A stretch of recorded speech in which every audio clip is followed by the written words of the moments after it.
Hello, warriors. Welcome to the U Movement. I am B. It is about 3 o'clock in the morning. I have yet to sleep. Not new for a Kundalini awakening or spiritual awakening or whatever you want to call it. You sleep when spirit lets you. Not when your ego dictates or anything else. I'm not surprised that I'm not sleeping. My mind is going a little bit like swirly. My physical body is purging. What do I mean by that? Whatever I am clearing in my 3D realm in regards to all the stuff that I am very busily working diligently and balls to the wall to purge and clear in my 3D realm is being reflected by physical aches and pains that are quite uncomfortable and painful, all down my legs. So root chakra, not surprised. My lower back, root chakra, not surprised. Hips, and all down the IT bands and the outer aspects of my legs, calves and stuff like that. So I've been massaging the crap out of them with my massage gun, my trigger point gun, sat in the hot tub earlier, and have yet, the pain's enough to keep me awake. And as the pain is going, so is the mind. The mind is in a 24-hour, oh my God, where am I going? What's going on? This, that, and the other. So I do what, I shouldn't have done. I did it anyways. Whatever. I started playing on Airbnb and just kind of looking around at what could I do? Where could I go? Because it's still up in the air. Nothing is. I have no tickets booked. Nothing will be for a while. So it's almost like putting the cart before the horse. Okay, it's not almost. It's exactly like putting the cart before the horse because I need to sell my house before I can go anywhere. I need to list my house before I sell my house. I can't list my house until I clean and clear and purge my house. So it's like all these next steps, but my mind wants to get to the end step. My mind, my trauma mind, my cocoa mind wants to know, where are you going? What are you going to do? So I'm like, am I going to go north? Am I going to go south? Am I going to go east? Am I going to go west? Where could I go? What could I do? And I'm hopping on to share this with you so that you are aware of the same pitfalls in case you yourself are trying to let go of your old life. Your mind, no matter what it is you're letting go of, whether it's a house, whether it's stuff, whether it's a relationship, whether it's an addiction, whether it's a thought pattern, your mind bounces back and forth between two realities for a very long time, Everything's going to be okay. Just have trust. Just have faith. Just fly by the seat of your pants. We'll figure it out. God will guide us. Everything's going to just go with the flow. And, oh my God, what am I doing? I need to stay still. I got to stay where I am. I got to keep doing what I've always done. I know this. I don't know that. And so the mind gets into a little bit of fear. So right now I'm experiencing excitement, fear, excitement, fear, excitement, fear, tired, not able to sleep, pain. It's a little cuckoo-cuckoo. It really is a little bit cuckoo-cuckoo. So I decided to hop on and share with you some of this because the adventure is really just beginning. Although I've been on this journey for a really long time, the real adventure, we're getting closer and closer and closer to the real adventure beginning, the flying by the seat of the pants beginning, and not knowing The not knowing. The not knowing. What do you know before you know? You know it's not working. You know you're not happy. You know you may be experiencing certain emotions that you're keeping repressed, or maybe you don't know that you're keeping certain emotions repressed. I have a lot of resentment bubbling to the surface, and anger and frustration, and even a tinge of hatred. I don't necessarily judge any of those emotions, because all emotions have value, and I'd rather them be felt, expressed, and released than denied, held on to, and kept in me. So if something in my legs is like repressed resentment, and that's what's bubbling to the surface, I certainly want it out of my body and out of my psyche, and out. Better out than in. So it is. So no matter what emotions, we have to look at things at multiple layers. The physical body is doing stuff. The emotional body is doing stuff. Every time we make a shift, a change, it changes on every layer. So we make a choice to do something differently. That's going to affect us in the physical. That's going to affect us in the emotional. That's going to affect us in the mental. It's going to affect us in the spiritual. And we have to be in the observer, noticing, geez, as I let go of a lot of this stuff, certain feelings are arising. What are they? And sometimes they're two opposing energies at the exact same time. And that's odd. It really is odd to be feeling both excitement and fear at the exact same time. I've been exceptionally busy, and it's going to be a process. It's not going to happen overnight. A house doesn't sell overnight. But first, I'm going through a really dramatic purge. And I've placed so many things on Marketplace, and then I had a carload of stuff go with my son today, and there'll be more carloads that go in the near future. Each time I get into another area, it's like clearing out different emotions. So today I worked my closet in the master bedroom, and digging out all the stuff. And you see things that you bought, of things that you intended to do and didn't, like belly dancing skirts. You see things that no longer resonate with you and no longer are you. Old rock and roll t-shirts that represented the old me, or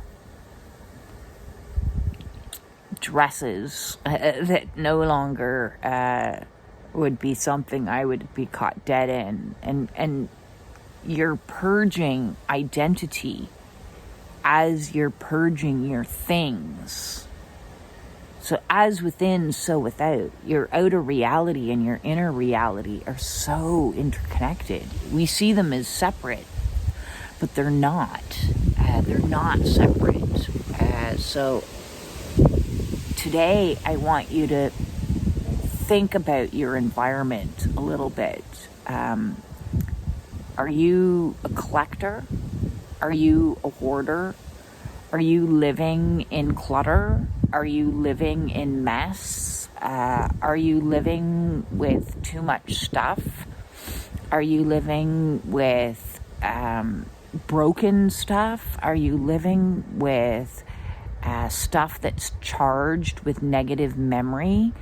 Are you living with things that no longer provide you with any joy, but bring back memories that, what is your outer world like? Because I'm saying to you, your outer world is going to reflect what's happening inside of you. And there's so many shifts and changes as I let go of so many identities as I clear through this process. The stuff that I used to hold on to, the identity of the wife, the identity of the mother, the identity of the Reiki master. I used to run my business out of my home 7 or so years ago, and in the boxes I found all kinds of my old manuals that I used to give to students, that I had bought in bulk, and I'm selling those too. Tomorrow is going to be another day of listing all kinds of things that no longer resonate with who I am. All my high heels. I'll never wear another high heel in my life. That's just not gonna happen, dudes. It's just not. My comfort is of greater importance to me than somebody else's image of what it is to be feminine. So it's the spring, and I am challenging you to hold your things, touch your things, think about your things, and see which things fill you with joy and excitement, and which things fill you with other emotions like dread or resentment or frustration. In my organizing today, I came across my water shoes and snorkel set hiding in the garage that I had completely forgotten about. Now that brought me joy. That brought me excitement. And I see other things and I'm like, let's just get rid of that too. Let's get, so I've been giving away a lot. And it's a very interesting spiritual lesson in downsizing, in purging physical items, in releasing our attachment to a location. Now, I'm still in it for a couple of months, obviously, until it closes. And then I walk into the unknown. I would love to hear back from you guys how you feel about your things, how you feel about your environment.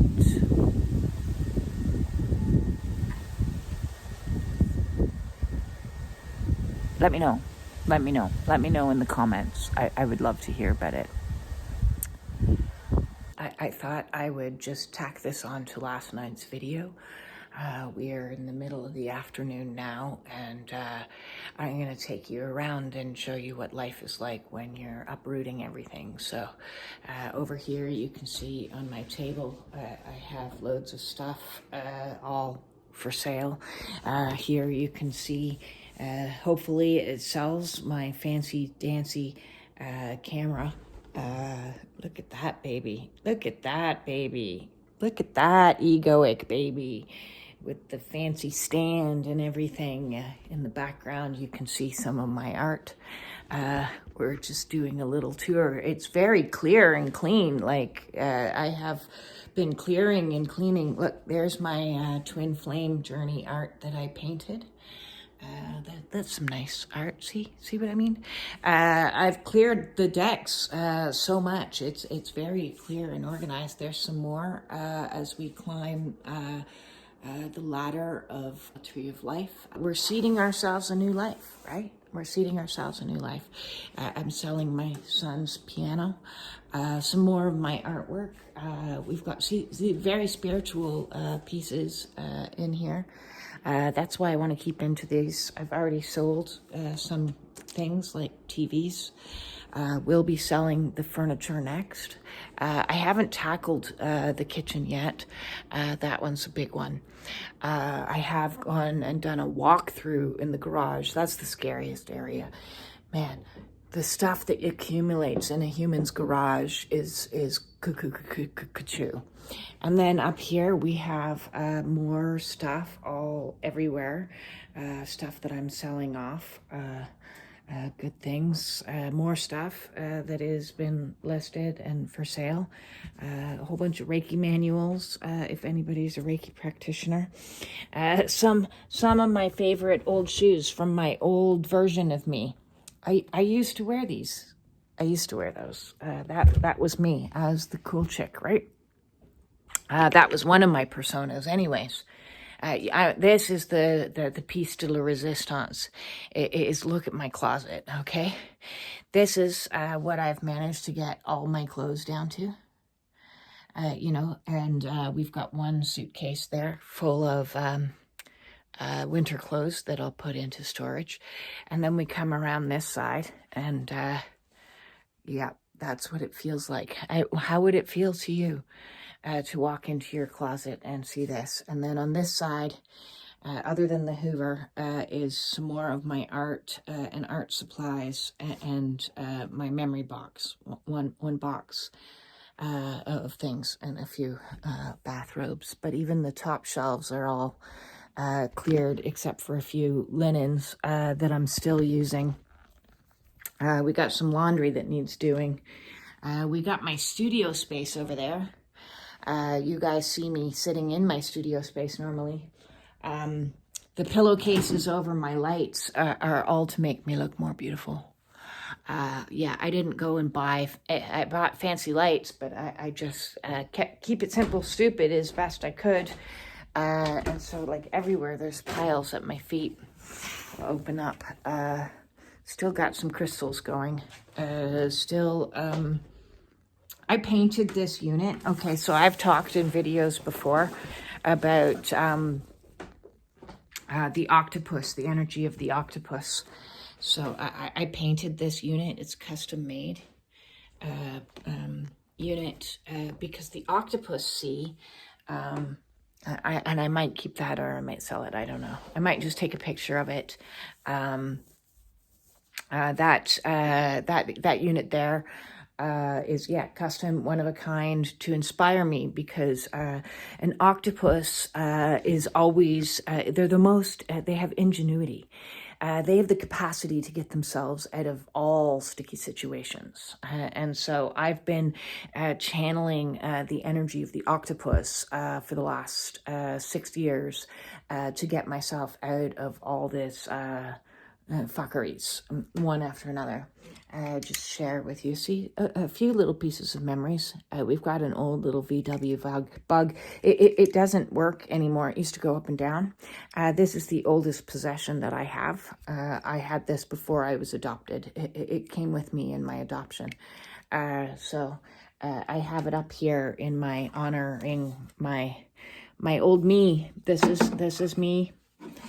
This is a very sad version of me. This is probably what was used by the Children's Aid Society, adoptive stuff. This is what my jewelry collection has gone down to.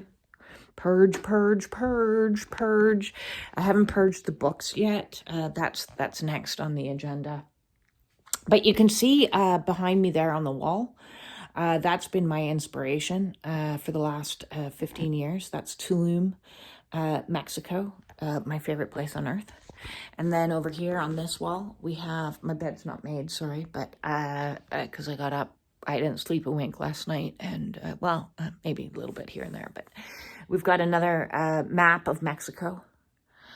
So Mexico is, has always been calling me. So purge. That's what we're doing. We're purging.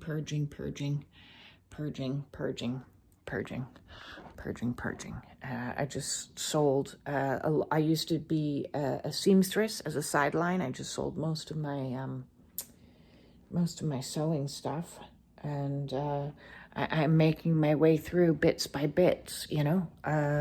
We're getting there. We're getting there. We got an empty room here, which is great, and, you know, except for a few bits of my son's stuff that he's going to collect and pick up. So, yes, purging. Purging is the order of business, and it is interesting energies because it feels like, do you know that show Gladiator? I'm not a huge fan of the show, but I have seen it, and sometimes they have like gladiator wars with like two gladiators. They get hit with those like giant, like they're big, soft things that they're hitting the crap out of these people to kind of knock them off course. That's what I feel like right now, is like I'm getting pummeled. We're clearing in the 3D, which means I'm clearing in the physical, which means I'm clearing in the emotional, which means I'm clearing in the spiritual. So like major shifts are happening really quick. And you know, I'm moving along as best I can. I greatly appreciate, you know, those that have reached out and offered some support financially to help see me through to the very, very end, you know, supporting my channel so I can keep going, and supporting the mission, you know. And I'm still taking clients, so if you're wanting to book an appointment, please reach out, because I do understand how overwhelming and ungrounding it is. You know, the spirit can feel itself, my soul can feel itself enlightening with more things I detach from, you know, more past versions of myself that I am cutting and leaving the stuff behind. My physical body is responding with a lot of aches and pains, primarily in the root chakra. Root chakra being our ability to ground ourselves into the earth. So the more that's clearing in my physical realm, that sense of security, so it's kind of like is the energy. It's really, really intense. It is very intense right now. But in the intensity, there is a wavering of moments where I get a little dreamy, and I get a little excited to be free, to go on adventures, to live my life as fully as possible, and be able to say, you know, I lived. I lived. You know, somebody sent me an invite to come and visit them where they live in the world, and sent me a picture of goat yoga, and I was like, yeah, I want to live. I want to know goat yoga. I want to know vistas. I want to know, one of the women that came and bought a pearl necklace from me, came from China, and she came all by herself from China to Canada, and was telling me about some of her adventures that she's been on, and I was like, yeah, like that's powerful. That is a warrior stepping in to a whole new world of freedom, and I want it with both hands, even though my soul is screaming yes. My fears and my inner child is like where am I gonna go, and what am I gonna do, and how am I gonna survive, and you know, what am I gonna do without stuff? What am I gonna do without a house? What am I gonna do without, you know, bills other than a phone bill? Well, that one is a pretty nice idea. That one feels a little bit sweet, if you ask me. You know, going somewhere and saying to yourself, yeah, I like it here. I think I might hang out for 4 months, or I think I might leave and go to the next place. this is the way humans used to live. Humanity used to be nomadic. It's in our DNA, I think, to be a little bit nomadic. And it's the conditioning that we've experienced over thousands of years that has held us more and more and more and more in place into smaller and smaller and smaller situations until we're like trapped within the very thing that we think is providing us safety. And I used to visualize it as like being in a cave, and at the entrance of my cave was the mama bear energy that was like protecting from anyone coming in.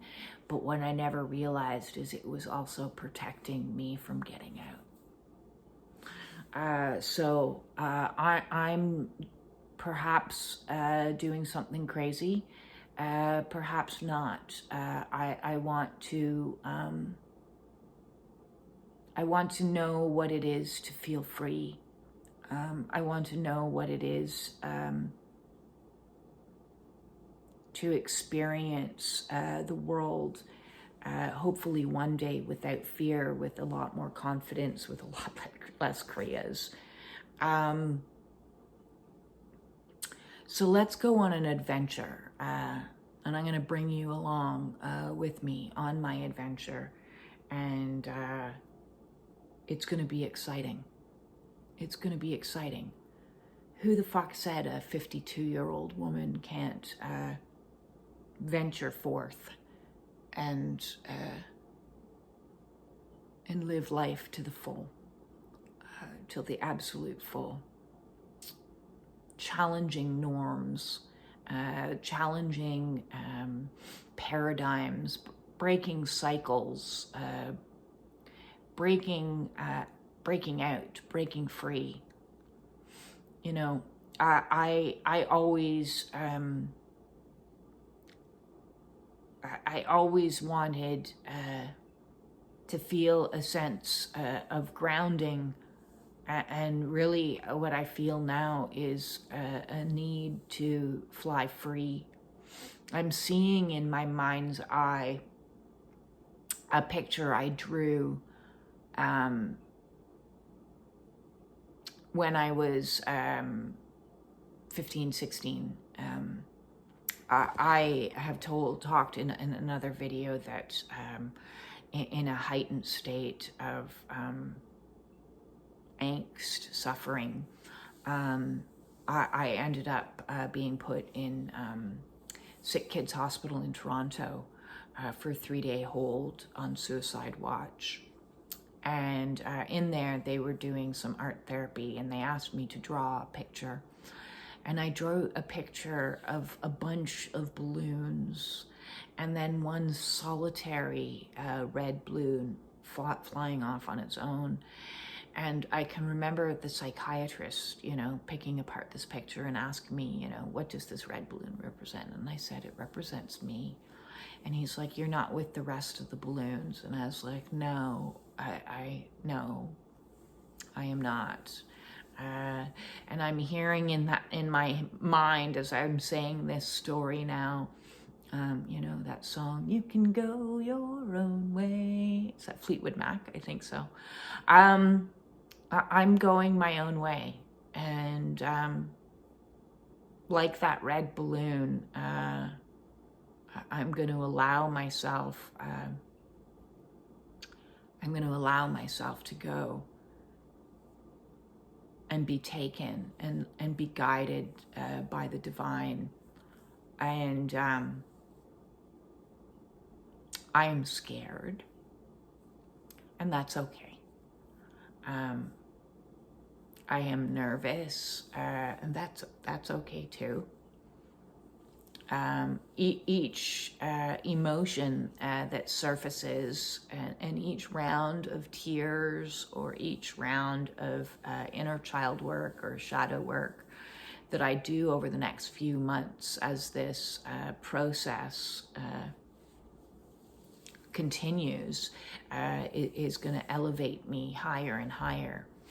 I've joked a lot along my awakening path that, you know, there is no awakened, you know, ED, healed, ED, enlightened. You know, we're on this path. It's a process. It's a continual process. But I am definitely enlightening the more things that walk out my door. I am enlightening, and I'm waiting until I'm levitating. It is, and then I'll know, hey, I've really made some progress now. I want to fly high, and I want to bring as many people into the heights with me, and those heights being the heights of health and wellness and vitality. So I climbed a lot of those mountains already, and I can help you if you're stuck on some of those. The heights of freedom, of toxicity in all its forms, whether it be through people or through substances or through eating habit or for thinking. And I can help you through a lot of that, because I've already traversed those mountains as well to detoxify. And now the purging process is really just beginning. And I can help you through that as well, because I understand how much of yourself is embedded into your belongings. And that's funny, because belonging, the word belongings, you know, in having belongings, are you belonging? Or is in fewer belongings, are you finding greater belonging? The more I release, the less I am, the less I belong to this place, to these things, and the more I am accepting my belonging within a community as people reach out and say, you know, hey, I'm in Oklahoma, come here, or hey, I'm in Colorado, come here, hey, I'm in Hawaii, come here, hey, I'm in New Zealand, come here. You know, like, that's pretty cool. That's like mind-blowing. You know, 6 years ago I didn't know any of you, and I belonged to my stuff. I belonged to this place. I belonged in a toxic marriage. And the freer I become from being belonged, the more I find belonging, as in a process of, like, I am one with many on this vast earth, in a collective of soul tribe. And it's so much better.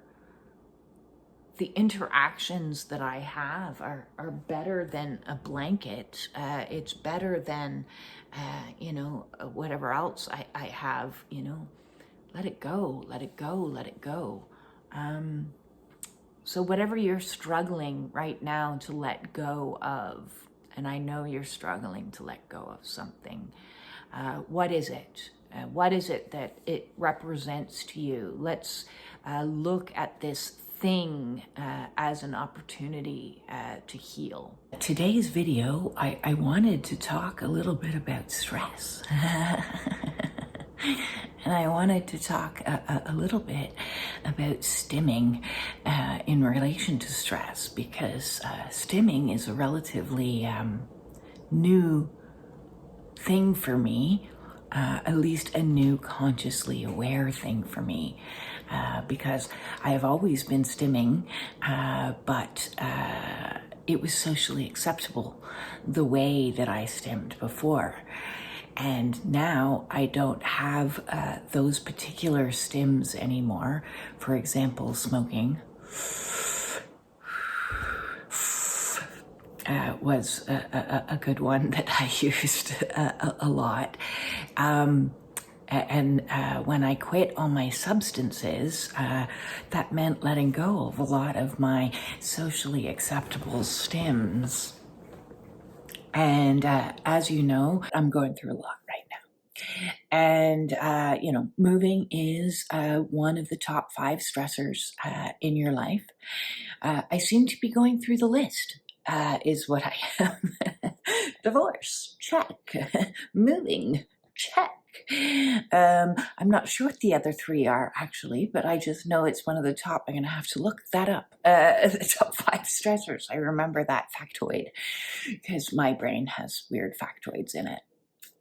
So what I've been noticing over the last couple of years since I've come to this new awareness that I'm autistic as fuck is I stim. I stim, I stim, I stim. This is one. This is my inner child. When she's coming on out to play, I rub the back of my head. I rock.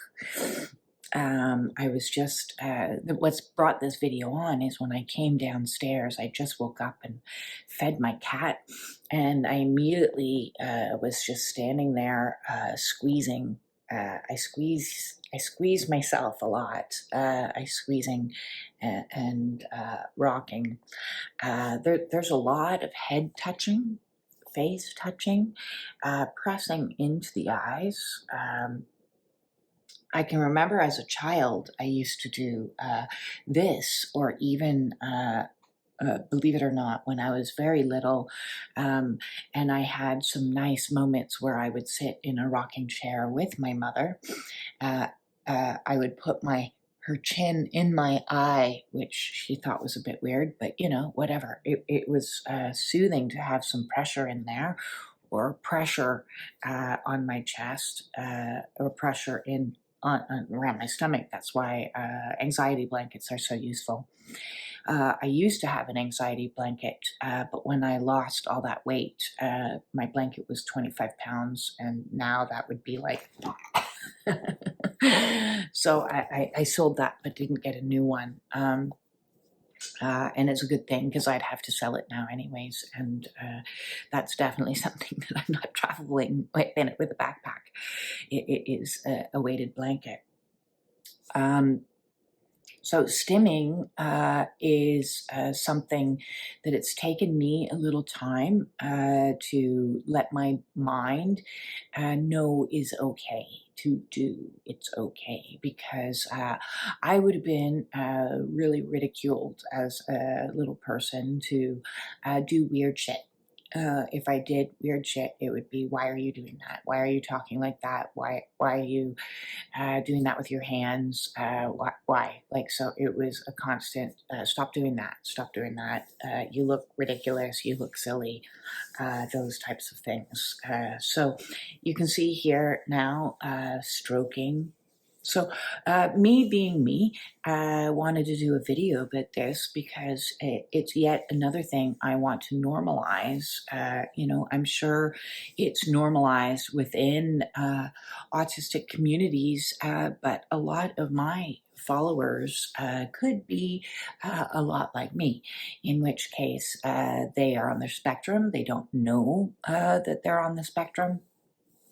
Or they're late diagnosed on the spectrum, and they maybe are saying, no, I don't want another label that says I'm disordered in any way.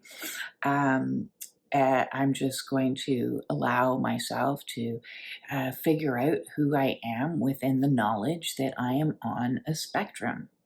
And that means a spectrum of ADD, ADHD, perhaps OCD, perhaps Asperger's, which I believe isn't even actually a term utilized anymore. It's been absorbed into the framework that is the autistic spectrum, meaning that within this spectrum there are multiple different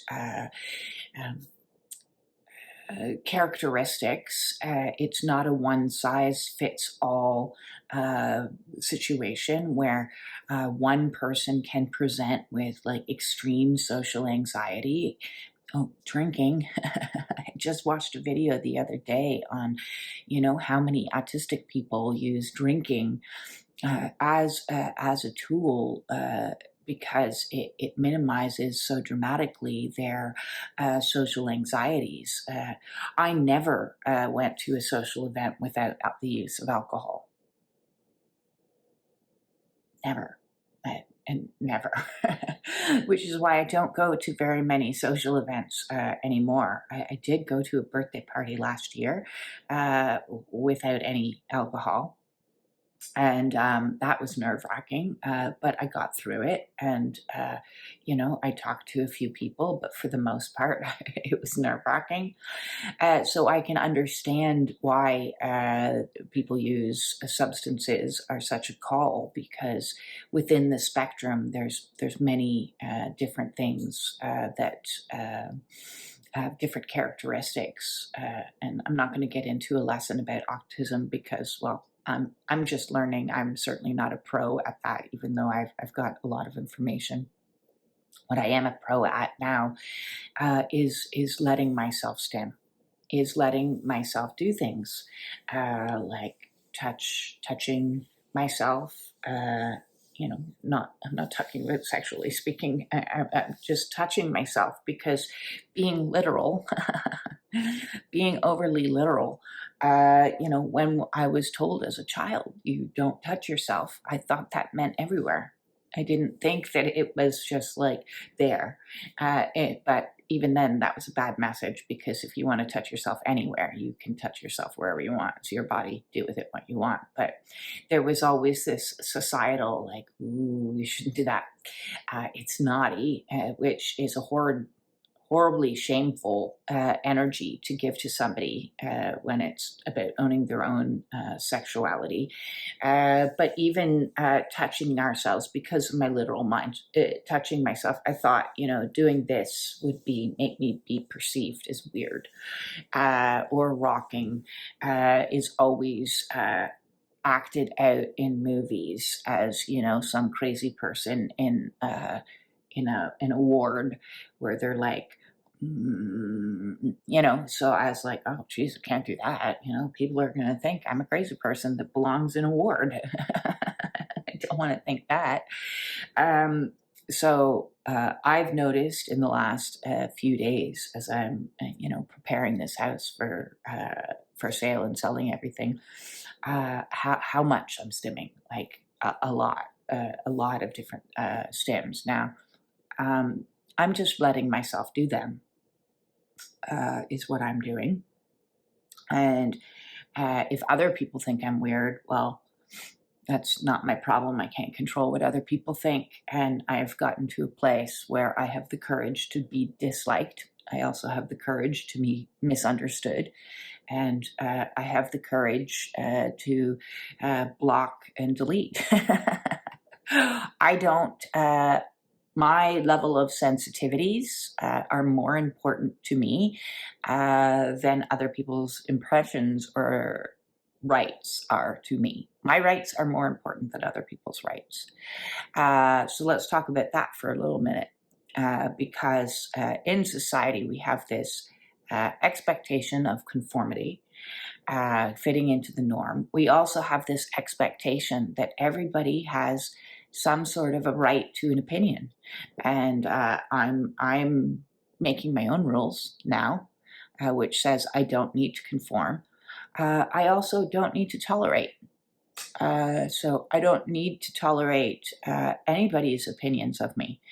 My right to silence, to shut these down, is more important to me and valuable to me than listening to somebody else's rhetoric, nonsense, ridicule, bullying, anything.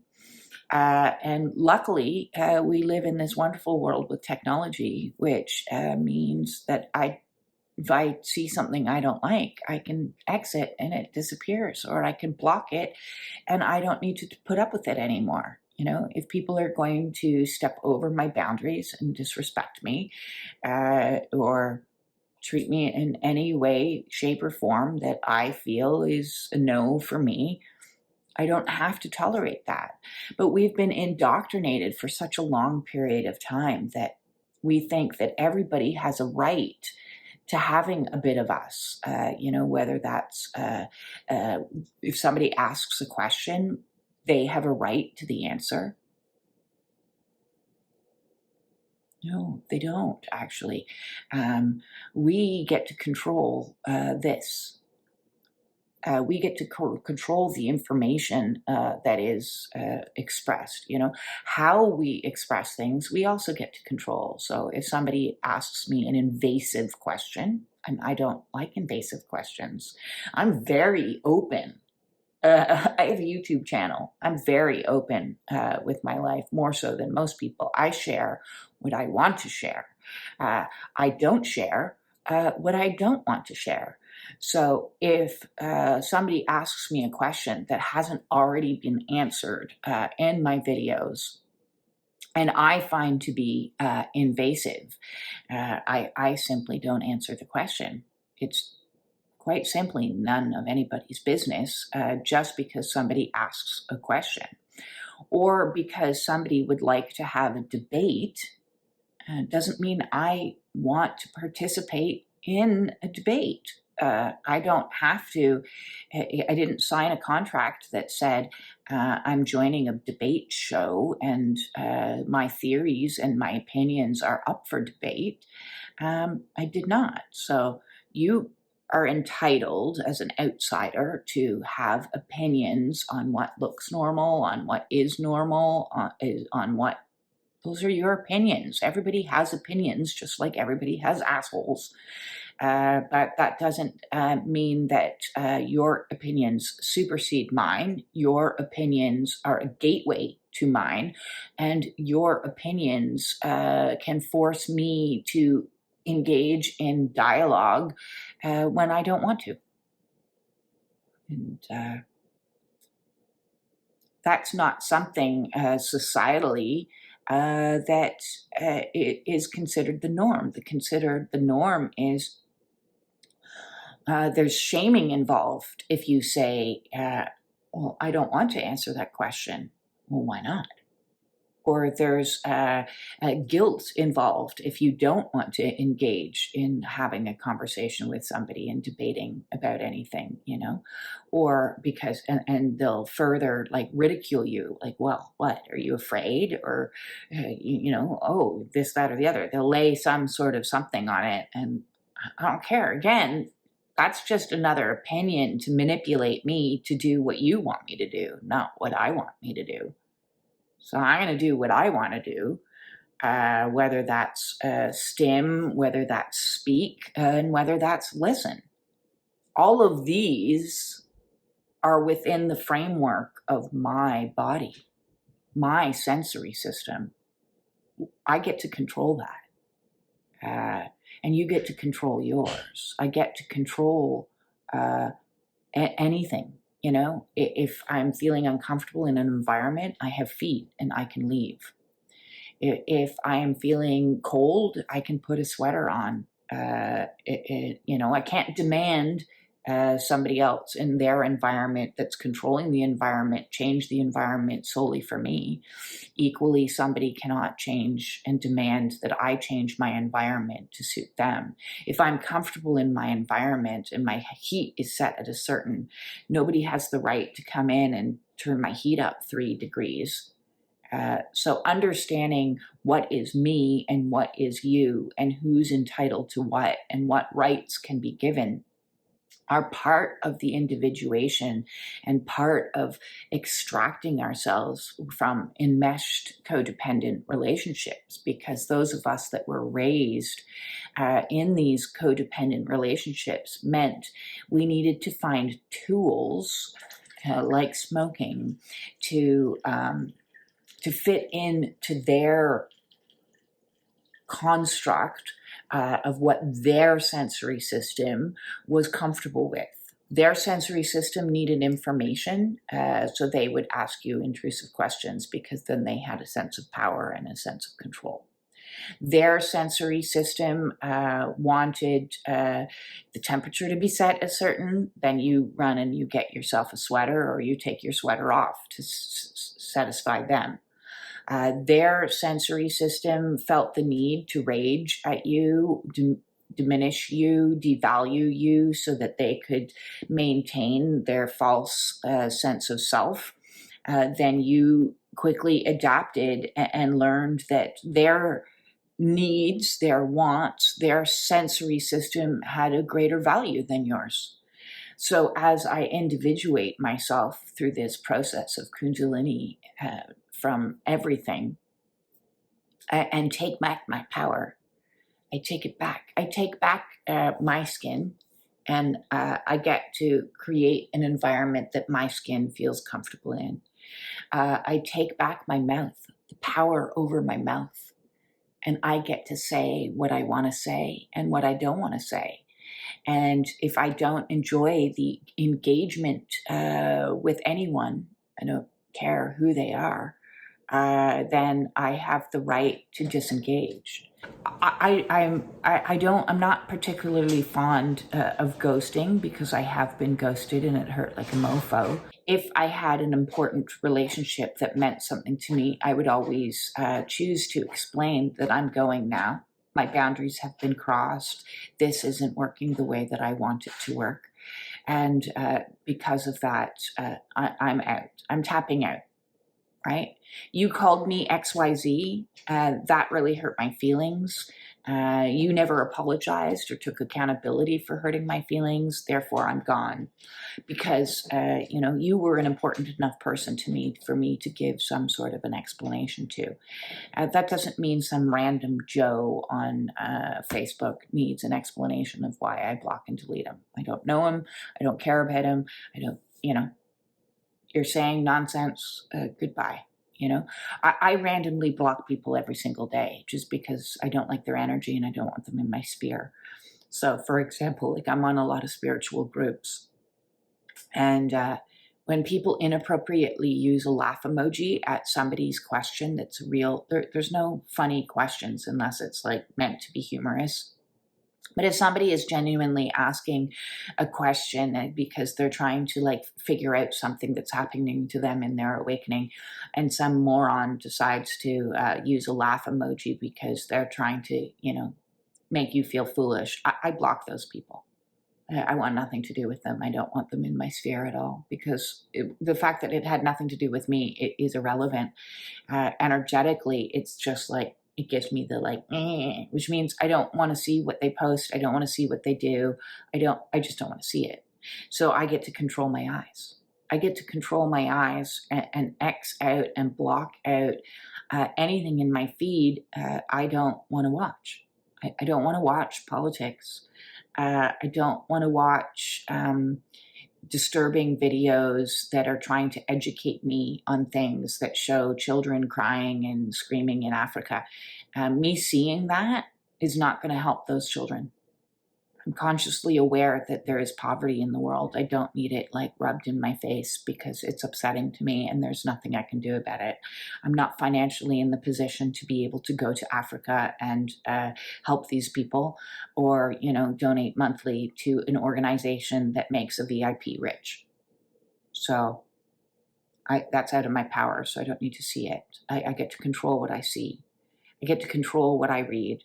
I get to control all of that. I get to control, to a certain extent, what I smell. Not fully, because, there's a whole bunch of pollution when it comes to our senses. I don't get to control other people's perfume choices, although I really wish I could. That's for sure.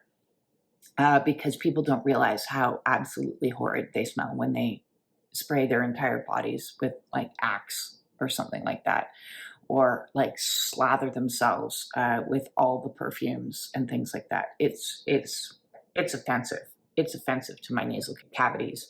It's funny, like of all the superpowers that I was given, being given the superpower of smell definitely feels like a curse. But man, I could smell cat urine from like 2 miles away. I could find a cat. So yes, but so to the extent that I can control it, it's mine to control. It's mine. I control my mouth, what I put in it. I don't have to eat what somebody else tells me. I have to eat what they tell me is the within the constructs of food. I don't need to eat 3 meals a day. I can eat the same thing every single day for functionality if I want to.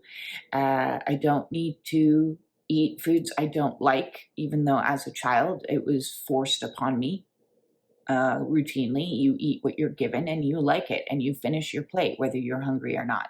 So all that taught me was that I have no autonomy over my body, that I have to not listen to my body's own signals of full and not full, which led to a long history of overeating.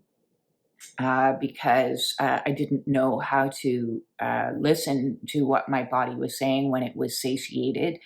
Was eating from a place of dictated information. Eat 3 meals a day. Breakfast is the most important meal of the day. Finish all the food on your plate.